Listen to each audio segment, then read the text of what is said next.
Hi, welcome back to my class. ये है class second. तो हमने अब तक इससे पहले वाली क्लास में पढ़ा था, हमने लाइकेंस के बारे में पढ़ा था और इसके टाइप्स देखी थी अकॉर्डिंग टू द सिलेबस। जो यूपी-एलटी ग्रेड का जो सिलेबस है उसके हिसाब से हमने पढ़ा था टाइप्स, रिप्रोडक्शंस और इसके फिर हमने इकोनॉमिक इम्पोर्टेंस भी पढ़ लिया था। और आज की क्लास में ये करवाना है लाइकेंस, जो ये एनसीईआरटी में दे रखा है। तो ये पोर्शन है एनसीईआरटी का। तो हमने अब तक जितना पढ़ा है वो पीपीटी के थ्रू पढ़ा है और ये जो है पोर्शन ये है एनसीईआरटी का, जो एनसीईआरटी में दे रखा है। एनसीईआरटी में जो है इतना ही दे रखा है। इसमें एनसीईआरटी में टाइप्स और ये रिप्रोडक्शन लाइकिंग के बारे में इतना ज़्यादा डिटेल्स में नहीं दे रखा है, लेकिन जो यूपी-एलटी ग्रेड का जो है सिलेबस उसमें उन्होंने टाइप्स भी पूछा है, इकोनॉमिक इम्पोर्टेंस और रिप्रोडक्शन, ये सारी चीज़ें भी पूछी हैं। तो हमने उसके हिसाब से अपना जो सिलेबस है, जो लाइकिंग का टॉपिक है, हमने वैसे कवर करा है। तो शुरू करते हैं lichens according to NCERT. Lichens are symbiotic association. हमने पढ़ा था कि क्या होते हैं लाइकेंस, जो होते हैं सिम्बायोटिक एसोसिएशन होते हैं। और कैसे होते हैं? म्यूचुअली यूजफुल एसोसिएशन होता है किसके बीच में? एल्गे और फंजाई। और सिम्बायोटिक कौन सा होता है? सिम्बायोटिक वो होता है जिसमें दोनों को फायदा होता है, इक्वल की पार्टनरशिप होती है, दोनों में विन विन का जो होती है पार्टनरशिप, विन विन वाली पार्टनरशिप होती है। और किस किस के बीच में होती है? एल्गे और फंजाई के बीच में होती है। The algal component is known as phycobiont. तो एल्गल जो कॉम्पोनेंट होता है उसको क्या बोलते हैं? फाइकोबायोन्ट बोलते हैं। और जो फंगल कॉम्पोनेंट होता है उसको बोलते हैं mycobiont. Which are autotrophic and heterotrophic respectively. देखो, जो एल्गल कॉम्पोनेंट होता है वो क्या होता है? ऑटोट्रॉपिक होता है। क्यों होता है ऑटोट्रॉपिक? क्योंकि जो एल्गल होता है, एल्गी जो होता है वो करता है फोटोसिंथेसिस, इसलिए हो जाता है वो ऑटोट्रॉपिक। और जो फंगस जो होता है, फंगल कंपोनेंट जो होता है वो होता है हेटरोट्रॉपिक। ये अपने फूड के लिए किस पे डिपेंड होता है? एल्गी के ऊपर। जो एल्गल कंपोनेंट है उसके ऊपर ये डिपेंड होता है। एल्गी प्रिपेयर फूड ऑब्वियसली, क्योंकि एल्गी क्यों प्रिपेयर फूड करेगा? क्योंकि ये ऑटोट्रॉपिक होता है, क्योंकि ये फोटोसिंथेसिस करता है। अगर ये फोटोसिंथेसिस करेगा तो ये क्या करेगा? ये प्रिपेयर करेगा फूड फॉर किसके लिए? फंजाई के लिए। और फंजाई क्या करता है? शेल्टर देता है और absorb mineral nutrients and water for its partner. Fungi का काम क्या है? शेल्टर, घर देना, बेसिकली होम होता है, होम प्रोवाइड करता है। उसके साथ ही साथ इसमें मिनरल जो न्यूट्रिएंट्स होते हैं और वाटर जो होता है, खाना ये देता है, और पानी फंगस देता है, फंजाई देता है। तो ये अपने पार्टनर के लिए करता है। तो ये एक दूसरे की इक्वल पार्टनरशिप है। So close is their association that if one saw a lichen in nature, one would never imagine that they had two different organisms within them. अब क्या होता है? वो इतने ज़्यादा मतलब मिक्स रहते हैं। लाइकेन जो होता है बेसिकली क्या होता है? एल्गी और फंजाई का ये एक दूसरे से इतने ऐसे जुड़े रहते हैं कि कोई इनको देख के ये नहीं बता सकता कि ये इनमें दो ऑर्गेनिज्म है। Lichens are very good pollution indicators. Lichen क्या होते हैं? ये क्या होते हैं? पॉल्यूशन इंडिकेटर्स होते हैं। They do not grow in polluted areas. ये पॉल्यूटेड एरियाज में नहीं उगते, क्योंकि जो लाइकेन्स जो होते हैं वो सेंसिटिव होते हैं SO2 में। और SO2 कहाँ होते हैं? ये पॉल्यूशन, जो एयर पॉल्यूशन होता है उसमें SO2 की जो कॉन्सेंट्रेशन होती है, जो मात्रा जो होती है वो बहुत ज़्यादा होती है, जिसकी वजह से ये पॉल्यूशन वाली जगह में नहीं हो पाते, नहीं ग्रो कर पाते। तो ये था एनसीईआरटी का लाइकेंस। हमने ये कंप्लीट किया। अब करेंगे MCQs. This is a crustose lichen. इसमें से कौन सा क्रस्टोस लाइकेन का एग्जाम्पल है? पैल्थिगेरा, अस्निया और राइजोकार्पन। तो क्रस्टोस लाइकेन का जो एग्जाम्पल है राइजोकार्पन। हमने एक पढ़ा था क्रस्टोस लाइकेन के, जब हमने टाइप पढ़े थे तो हमने कौन सा पढ़ा था? ग्राफिस पढ़ा था। हमने पढ़ा था ग्राफिस, इसका एग्जाम्पल। तो उसी में इसको भी नोट कर लेना, राइजोकार्पन। सेकंड क्वेश्चन पे चलते हैं। Most of the scientist deem that algal fungal relationship in lichens as helotism. Helotism is a, तो हमने क्या पढ़ा था?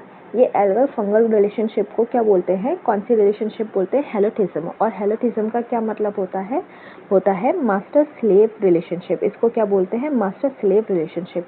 इसे मास्टर मास्टर रिलेशनशिप नहीं बोलते, इसे म्यूचुअलिज्म तो होता है, लेकिन जो हेलोटिज्म का जो मतलब होता है वो होता है मास्टर स्लेव रिलेशनशिप, म्यूचुअलिज्म नहीं होता। एक काइंड ऑफ सिम्बायोटिक एसोसिएशन भी होता है, लेकिन ये हेलोटिज्म का मतलब नहीं होता। तो हमारा आंसर हो जाएगा बी। मेजरली लाइकेंस जो होते हैं are the pollution indicators of. अब लाइकेंस क्या होते हैं, किसके इंडिकेटर होते हैं, पॉल्यूशन के तो इंडिकेटर्स होते हैं, लेकिन वो कौन से वाले पॉल्यूशन में क्या बताते हैं, वो बताते हैं SO2 का, क्योंकि ये SO2 से सेंसिटिव होते हैं। तो क्या हो जाएगा answer, SO2। The symbiotic association of algae and fungi is known as. जो ये सिम्बायोटिक एसोसिएशन जो होता है, जो इक्वल रिलेशनशिप होती है किस किस के बीच में, एल्गी और फंजाई की, तो उसको क्या बोलते हैं, उसे माइकोराइजा बोलते हैं, लाइकेन बोलते हैं, माइकोप्लाज्मा बोलते हैं, या फिर बोथ A and B, जो क्या आ जाता है माइकोराइजा और लाइकेन। तो ये जो सिम्बायोटिक एसोसिएशन होता है एल्गी और फंजाई का, तो उसे क्या बोलते हैं, लाइकेन बोलते हैं। आंसर क्या हो जाएगा, लाइकेन, क्योंकि लाइकेन में ही तो होती है symbiotic relationship of algae and fungi की। Vegetative reproduction in lichens takes place by. अब याद करो वेजिटेटिव रिप्रोडक्शन कैसे होता था लाइकेन्स में, इसीडिया, सॉइडिया, फ्रेगमेंटेशन और ऑल ऑफ द अबव। तो क्या होता है वेजिटेटिव रिप्रोडक्शन लाइकेन्स में, ऑल ऑफ द अबव।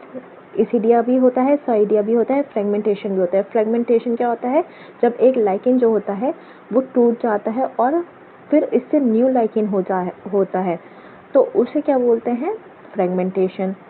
अब यही था इसीडिया में, क्या था, अब इसमें भी क्या होता है, लाइकेन टूटता है, लेकिन इसमें से ये वाला लाइकेन नहीं टूटता, इसमें से एक न्यू फिंगर लाइक प्रोजेक्शन जो होती है वो ग्रो होती है और फिर ये टूट के जो गिरती है, तो वो हो जाता है आपका इसीडिया।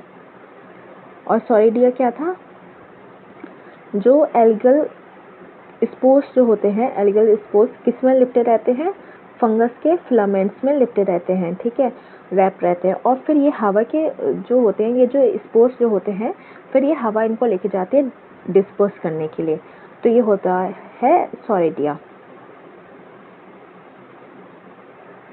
ओके, तो आंसर हो जाता है all of them. Next question, in the studies on the atmospheric pollution lichens are important as they. तो क्या होता है, इन दी स्टडीज़ में जो एटमॉस्फेरिक पॉल्यूशन की जब स्टडीज़ करते हैं तो लाइकेन्स इंपॉर्टेंट क्यों होते हैं। Option A, can readily multiply in polluted atmosphere.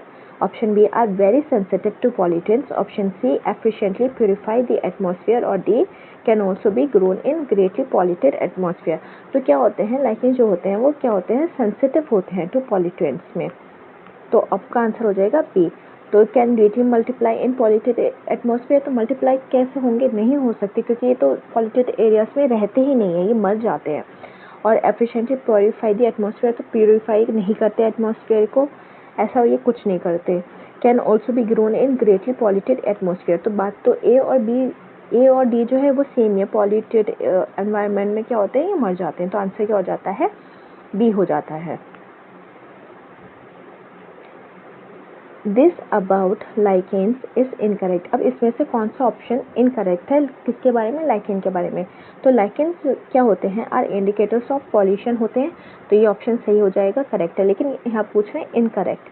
तो लाइकेन्स जो होते हैं indicator of pollution, they grow rapidly about 2 centimetre every day. देखो ये 2 सेंटीमीटर वाला तो मैंने पढ़ाया नहीं है ना, तो हमें नहीं पता ये वाला ऑप्शन। बाकी के ऑप्शन चेक करते हैं। Some species are eaten by reindeers, तो हमने ये पढ़ा है रेंडर्स क्या होते हैं, सम स्पीशीज जो होते हैं ये क्या करते हैं, वो खाते हैं, तो ये भी ऑप्शन सही हो जाएगा। They have symbiotic relationship between algae and fungus. अब क्या होता है, ये सिम्बायोटिक रिलेशनशिप होती है बिटवीन एल्गे और फंगस की, तो ये भी सही हो जाएगा। अब हमें पता है ये option, first option, C option और डी ऑप्शन सही है, तो हमारा आंसर क्या हो जाएगा, इनकरेक्ट हो जाएगा, बी। तो अगर इस तरीके से एग्जाम में ऐसे कोई क्वेश्चन आ जाता है कि सपोज तुम्हें उस ऑप्शन का आइडिया नहीं है, तो बाकी ऑप्शंस भी चेक करे करो एकदम से घबराया मत करो, पहले ऑप्शन चेक करे करो, हो सकता है एलिमिनेट ऑप्शन से, एलिमिनेट करने से वो ऑप्शन आपको पता चल जाए, उसका आंसर पता चल जाए। तो जैसे हमने नहीं पढ़ा था ये 2 सेंटीमीटर एवरी डे वाला, तो क्या हुआ, हमें बाकी तो पढ़ा था हमने, तो हम इससे हम आंसर पे पहुँच गए। अब इसका आंसर क्या है, they grow rapidly about 2 centimetre every day. क्यों है ये ऑप्शन गलत, क्योंकि जो लाइकेंस जो होते हैं ये बहुत स्लो ग्रोथ होती है, इनकी बहुत ज़्यादा स्लो होती है। इनकी 2 सेंटीमीटर, चाहे यहाँ पे 4 सेंटीमीटर कर दें या फिर 1 सेंटीमीटर कर दें, लेकिन एवरी डे ये नहीं होती, क्योंकि इनकी बहुत ज़्यादा ही स्लो ग्रोथ होती है, बहुत ज़्यादा। ओके, तो ये है इसका करेक्ट आंसर। नेक्स्ट क्वेश्चन देखते हैं। जो रिएंडर मोस होता है इसे लाइकेन नोन एज, तो ये रिएंडर मोस कैसे, क्या बोला जाता है इसको, क्या और दूसरा नाम क्या पढ़ा था हमने, देखो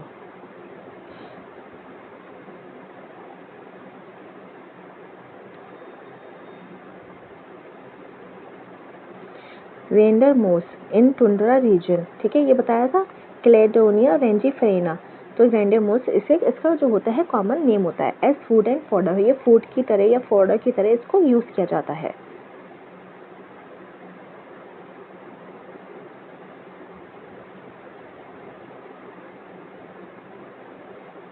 तो रिएंडर मोस क्या हो गया, इसे लाइकेन नोन एज क्लेडोनिया। ओके, तो ये इसका करेक्ट आंसर हो जाता है।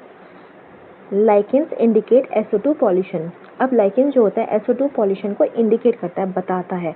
कैसे बताता है, because they show association between algae and fungi. SO2 pollution तो बताता है, लेकिन ये क्यों है, इसका रीज़न, ये क्या इसका रीज़न होगा, नहीं होगा। अगर एल्गे और फंजाई का एसोसिएशन है तो ये तो कोई कारण नहीं बना SO2 पॉल्यूशन को बताने के लिए, तो ये क्या हो जाएगा, गलत हो जाएगा। Grow faster than others. अब SO2 पॉल्यूशन में क्या ये बहुत ज़्यादा बढ़ता है, ग्रो करता है, नहीं, ये नहीं बढ़ता, बल्कि ये मर जाता है। आर सेंसिटिव टू SO2, तो ये हो सकता है क्योंकि SO2 पॉल्यूशन से ये क्या बताता है कि ये सेंसिटिव है SO2 से, ठीक है। अब ये flourish in SO2 rich environment, flourish मतलब होता है कि ग्रो होना, बहुत ज़्यादा फल फूलना, तो उसे बोलते हैं फ्लरिश। तो ये फ्लरिश नहीं होता, ये फल फूलता नहीं है ना। तो ये क्या हो जाएगा, option are sensitive to SO2 हो जाएगा। समझ में आया इतना।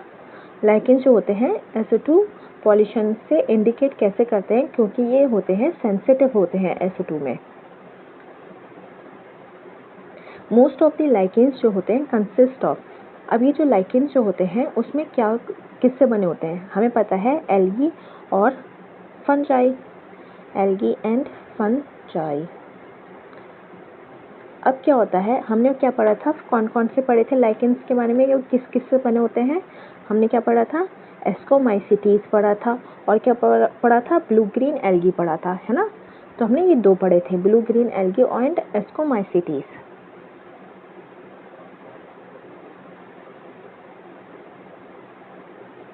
देखो अभी दिखाती हूँ मैं।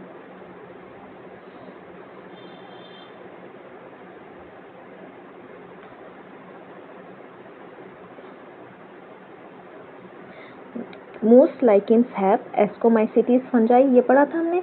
कौन सी फंजाई होती है, एस्कोमाइसिटीज होती है, किसमें, मोस्ट लाइकेंस में, ज़्यादातर में। और एल्गी कौन से वाला चाहिए होती है, साइनोबैक्टीरिया चाहिए होती है, और साइनोबैक्टीरिया क्या होती है, ब्लू ग्रीन एल्गी को बोलते हैं।